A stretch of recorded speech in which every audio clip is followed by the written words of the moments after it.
Welcome to my channel. Have you ever noticed how in a world drowning in constant noise, the endless chatter of social media, the compulsion to share every thought, the pressure to always be on, there are some who move differently. They don't shout, they don't broadcast, they don't perform, yet they command attention, they achieve results, and they often win, while everyone else is still busy talking about winning. What if I told you that in this age of performative transparency, the most powerful tool you possess might just be the one you've forgotten: strategic silence? It's the silent weapon of those who truly understand human interaction, a concept brilliantly articulated by a man centuries ahead of his time, Niccolo Machiavelli. We remember Machiavelli for The Prince, for his blunt, often unsettling advice on power. But his most profound insights often lie not in what he urged princes to say, but in what he taught them to withhold. The vulgar crowd is always taken by appearances. He observed, knowing that words create illusions, while silence holds the keys to reality. In a culture obsessed with oversharing, those who master the art of strategic silence aren't just protecting their turf. They're achieving what the relentless communicators can only dream of. They're winning while others are still just talking about it. Machiavelli lived in a brutal era where a misplaced word could cost you your life or your head. While our modern world is less lethal, the principle remains: unnecessary speech is a liability that silence masterfully avoids. He said men in general judge more by the eyes than by the hands. Think about that. Everyone can see what you say, but few can truly feel what you know or who you are. The person who constantly speaks offers countless opportunities for judgment, for dissection, for dismissal, all while revealing little of true substance. Every word you utter carries a cost that silence simply doesn't. First words create chains. When you declare your intentions, you are in a very real sense binding yourself in the eyes of others. Change your mind, adapt your approach, and suddenly you're inconsistent, dishonest, or worse. But if you remain silent about your plans, you retain the ultimate freedom, the freedom to evolve, to adapt, to pivot, all without explanation or apology. That's pure, unadulterated agility. Second, speech lays bare your inner workings. The more you elaborate, the more you expose the inner architecture of your mind, your thought processes, your assumptions, your limitations. This isn't just self-expression, it's intelligence. Information that others can collect, analyze, and ultimately use to predict, to manipulate, or to counter your every move. Machiavelli pointed out, the first method for estimating the intelligence of a ruler is to look at the men he has around him. Similarly, to gauge someone's strategic depth, watch how much or how little they unnecessarily reveal. Third, and perhaps most crucially, compulsive speech erodes your mystique and authority. It is far safer to be feared than loved, he famously wrote. And fear, true respect that holds sway, demands distance. Distance thrives on a degree of mystery. The leader who dissects every decision, justifies every action, shares every fleeting thought. They become ordinary. And the ordinary commands ordinary respect. The extraordinary, the truly impactful, holds a different kind of power. Look around you. The colleague who jumps into every conversation, opining on every single issue regardless of expertise, gradually loses their voice. The friend who live streams every mundane detail of their existence on social media becomes a predictable broadcast, not an intriguing presence. The negotiator who desperately fills uncomfortable silences with concessions essentially gives away their power piece by piece. The leader who feels compelled to respond to every single criticism, every whisper of doubt, only legitimizes their critics while diminishing their own stature. Machiavelli would look at our modern obsession with transparency and constant communication not as a virtue but as a colossal strategic blunder. It's a voluntary surrender of power, an open faucet of information flowing outwards with nothing truly equivalent flowing back in. Machiavellian silence isn't just the absence of noise. It's a precise, deliberate communicative strategy manifesting in distinct forms, each with a potent objective. Understanding these types is where the real power lies. The first type is information-gathering silence. The wise man does at once what the fool does finally, Machiavelli penned. The fool they speak immediately, revealing their entire hand, learning absolutely nothing from anyone else. The wise, they remain silent. They listen, they observe. They allow others to lay bare their thoughts, their intentions, their weaknesses before even considering a response. This creates an asymmetric information advantage. While everyone else is spilling their guts, you're quietly collecting gold. Think about it in negotiations, the age-old principle that whoever speaks first loses. In relationships, the quiet observer often understands the deepest dynamics better than the loudest voice. In competition, those who prematurely announce their grand strategies often underperform because their opponents are already one step ahead. The second type is authority-building silence. Machiavelli knew that power isn't just brute force. It's largely built on perception. And perception can be amplified, magnified through calculated reticence. He urged princes to be both fox and lion, the lion for strength, the fox for cunning. Part of that fox's cunning is knowing precisely when speech diminishes authority rather than enhancing it. Authority-building silence works because human nature abhors a vacuum. We instinctively fill information gaps with assumptions. And more often than not, those assumptions favor the silent party. When a leader speaks only on truly significant matters, their words carry the weight of gold. When someone responds to criticism only when absolutely necessary without jumping to defensive answers, they project an impenetrable confidence, not insecurity. This is why the most powerful figures across any domain speak less, but their words are profoundly more deliberate than those beneath them. The nervous junior executive over-explains everything. The CEO issues brief, decisive statements. The insecure person justifies endlessly. The secure person simply states. The anxious leader reacts to every provocation. The truly confident leader engages selectively only when it's strategically valuable. The third type is ambiguity-preserving silence.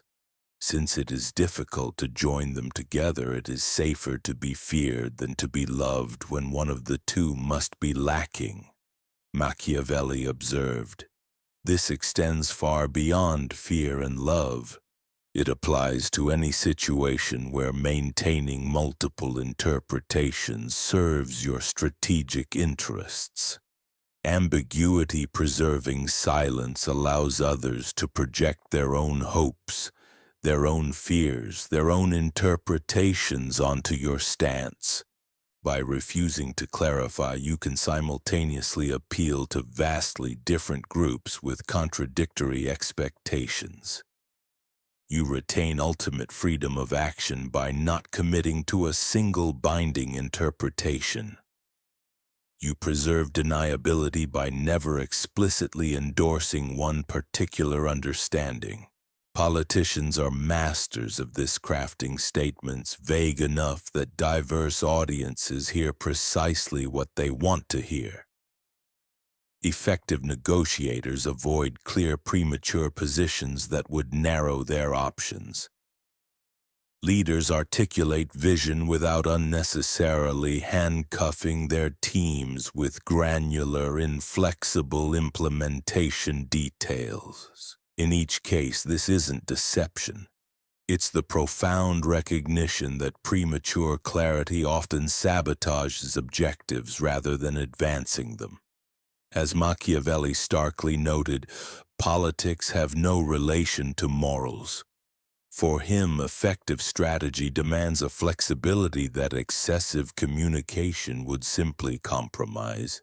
Beyond its tactical brilliance, Machiavellian silence wields powerful psychological effects that words simply cannot achieve. Understanding these effects reveals why silence often triumphs where persuasion falters. First, silence creates a canvas for projection. Human minds abhor informational voids. We instinctively rush to fill them, often with our own preoccupations, our own fears, our own hopes, rather than with reality. When you remain silent at pivotal moments, others will project their assumptions onto that silence. This reveals their position, their anxieties, their desires, all while you maintain yours untouched. Machiavelli said, "Men are so simple and so much inclined to obey immediate needs that a deceiver will never lack victims for his deceptions." Strategic silence leverages this human tendency without requiring active deception. This is why skilled interrogators often use silence, not questions, to draw out information from reluctant subjects. The discomfort of the void compels the subject to fill it, often revealing far more than direct questioning ever could.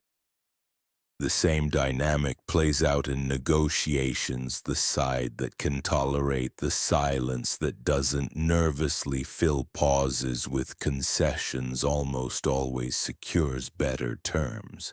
Second, silence establishes dominance in communication dynamics.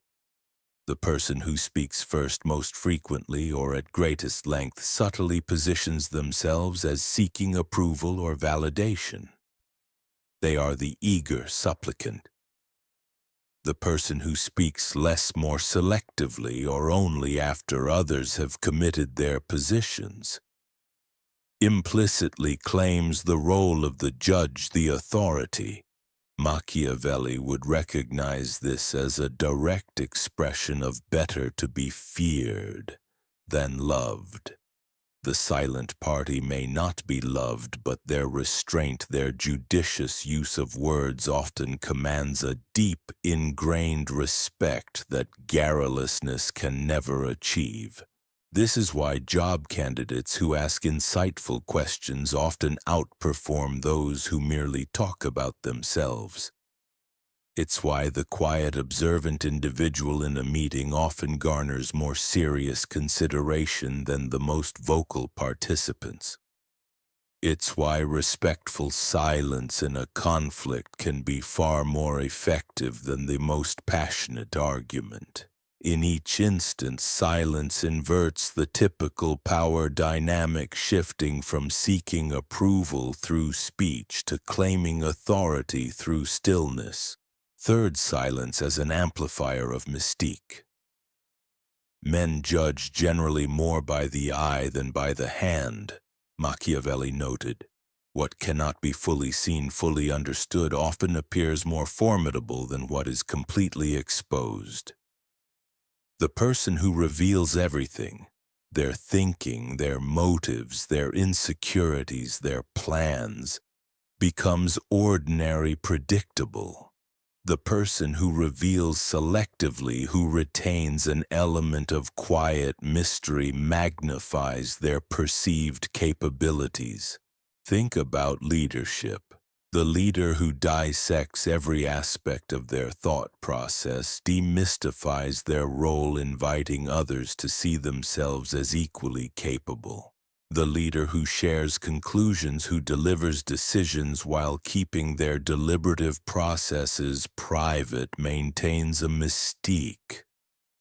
This reinforces their authority not through deception, but through the understanding that leadership partly rests on others' perception of a capability that exceeds their own. Modern culture has elevated transparency to an unqualified virtue. Just be authentic, we're told. Share your truth. Communicate openly. This advice, well-intentioned as it may be, stands in direct opposition to Machiavelli's profound insights on power and influence. The promise given was a necessity of the past, Machiavelli wrote. The word broken is a necessity of the present. He understood that binding yourself to past declarations often undermines your present interests. The modern obsession with transparency demands precisely this kind of binding, a voluntary constraint on your future actions, all in the name of present authenticity. This isn't about advocating dishonesty. Machiavelli's approach wasn't about lying, but about selective disclosure, sharing what advances your objectives and resolutely withholding what does not. Never attempt to win by force what can be won by deception, he advised. In today's terms, that translates to never attempt to win by unnecessary disclosure what can be won by strategic silence. The transparency trap plays out everywhere professionally. It's the impulse to share half-baked ideas in meetings, to voice opinions before they're fully formed, to reveal your negotiating position before understanding the other side's constraints. Personally, it emerges as premature emotional disclosures, unnecessary confessions of past errors, or detailed sharing of future plans that are still fluid and subject to change. Machiavelli would view these behaviors not as authenticity, but as profound strategic missteps that surrender power without securing any commensurate benefit. The transparent person becomes predictable, manipulable, and ultimately ordinary. Qualities that diminish rather than enhance influence. This perspective directly challenges contemporary communication norms that mistakenly equate volume with value and disclosure with authenticity. The Machiavellian communicator speaks not to express themselves but to advance specific objectives. They withhold not to deceive but to preserve options. They maintain silence not from insecurity but from strategic discipline.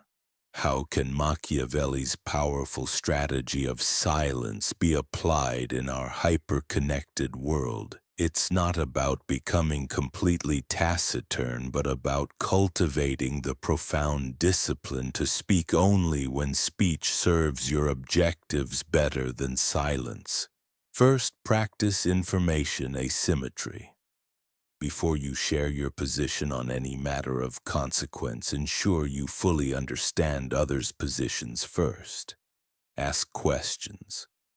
Listen for what remains unsaid, for the unspoken anxieties, the hidden desires. Don't just react to what's explicitly stated. Remember Machiavelli's fox and lion. The lion cannot protect himself from traps, and the fox cannot defend himself from wolves. One must therefore be a fox to recognize traps and a lion to frighten wolves. The fox's cunning begins with gathering information while revealing next to nothing. This approach is invaluable in negotiations where understanding the other party's true constraints and priorities often matters more than articulating your own. It's equally vital in workplace dynamics where knowing your colleagues' concerns and motivations before committing prevents unnecessary conflict and enables more effective influence. Second, cultivate strategic ambiguity when clarity would prematurely limit your options. This isn't about being deliberately confusing, but about maintaining flexibility by avoiding unnecessary specificity. A prince should therefore be very slow to believe and to act, nor should he himself show fear. Machiavelli advised, "This deliberate slowness to commit this strategic pause preserves your freedom of action." In leadership, it means articulating a compelling vision and clear objectives, but leaving the implementation details open for adaptation by your team. In personal relationships, it might involve expressing commitment to shared goals while maintaining flexibility about the specific paths you'll take to get there. In competitive situations, it means keeping your true strategies private while your opponents are revealing theirs piece by piece. Third, embrace silence as a power position. Most people find silence in conversation deeply uncomfortable.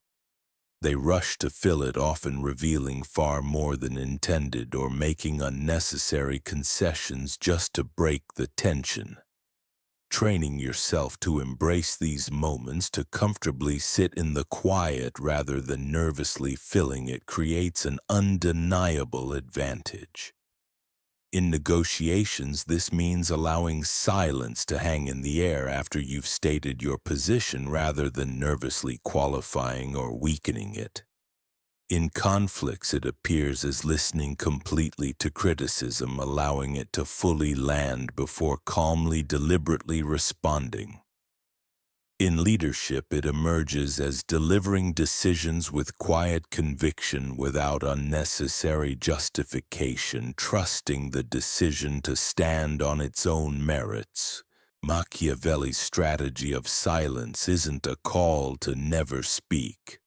It's an invitation to speak only when your words serve your objectives better than your stillness. The true master of this art doesn't live in complete secrecy, but creates a profound strategic contrast between what is revealed and what remains guarded. The vulgar crowd is always taken by appearances, Machiavelli observed, and the world consists chiefly of the vulgar. In a world where almost everyone is revealing everything, those who meticulously cultivate selective disclosure stand utterly apart. Their words carry immense weight precisely because they are chosen with such exquisite care. Their positions generate a captivating interest because they are revealed with strategic timing. Their influence expands because it is exercised with such judicious restraint. This approach demands a discipline that is increasingly rare in our contemporary culture. It demands the patience to truly listen before ever opening your mouth. It demands the profound restraint to withhold even when disclosure feels temporarily satisfying. And it demands the strategic awareness to recognize with crystal clarity when silence serves your purpose better than any speech could. These qualities don't just appear naturally in a world that constantly rewards expression, but it is precisely because they are so uncommon that they create such an overwhelming advantage. Perhaps the ultimate irony of Machiavelli's strategy of silence is that its most successful practitioners often remain largely unseen. We notice the loud, the expressive, the overtly transparent, but the true masters of strategic silence They achieve their objectives. They shape their worlds without ever drawing attention to their methods. They simply shut up and win while everyone else is still busy talking about winning. Perhaps this is why Machiavelli himself, despite his monumental influence, remains so widely misunderstood. His name is synonymous with ruthless manipulation. Yet his deepest insights unveil a profound understanding of human psychology and power dynamics that transcends mere ruthlessness. He saw that true influence doesn't always demand force or deception. Sometimes it demands simply knowing when to remain silent and let others reveal themselves.